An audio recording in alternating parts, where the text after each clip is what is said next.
So hey guys, for today's video nga pala ay kakagaling ko lang pala nito sa trabaho at agad-agad nga pala ako nagbihis. Dahil ngayong araw nga pala ay na-invite nga pala ako sa opening ng coffee shop. Hindi lang pala akong na-invite kundi rin sila tito at sila mama dahil nga naman is opening yon and nilibre din kami ng boss namin. Alam naman natin ngayon na sobrang ulan nga talaga kaya pero bakit ganito pa rin talaga yung suot ko? By the way nga pala ay ganito talaga yung suot ko dahil nga naman wala na talaga akong masusuot pero okay lang naman to, okay lang naman sa akin. So yun na nga pagkatapos nga namin magbihis ay dito na pala at naglakad-lakad na pala kami papuntang Sakayan. Dito nga pala bago ka nga pala makasakay at maglalakad ka muna ng ilang kilometro at dito nga pala ay naglakad muna kami papuntang Sakayan dahil nga naman medyo may distansya sa amin. Dito nga at sinuwerte nga pala kami sa paglalakad namin dahil nga naman tumila yung ulan. Dahil nga alam naman natin na may bagyo ngayon pero wala yun dahil pupunta naman kami dito sa coffee shop. Dito nga at pagkadating namin ay pinapasok na agad kami dahil nga naman malakas ng ulan sa labas at dito at tamang upo muna kami, tamang antay lang sa mga pagkain. Dito nga pala ay nahiya pa talaga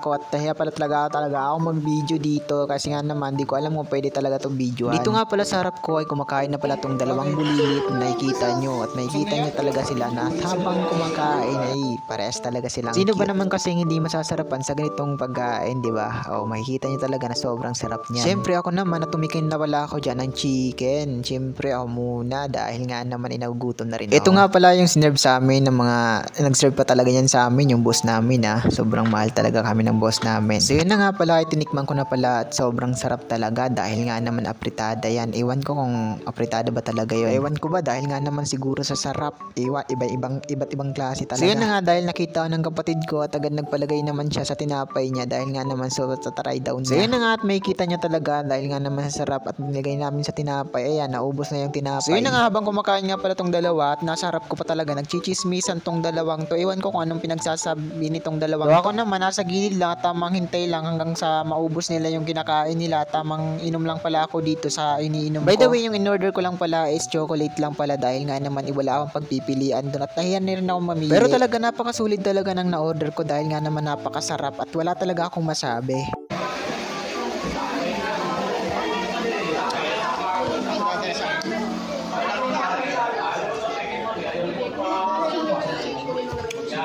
So dito nga pala at pauwi na nga pala kami at inabutan pa talaga kami ng malakas na ulan. So dito nga talaga at hinablot ko na talaga yung payong ng isang batang to. Sa sobrang lakas nga talaga ng buhos ng ulan ay abay hindi ko na talaga namalayan na basa na talaga ako. Tignan nyo naman talaga sila mama at sobrang basang-basa na talaga ng ulan.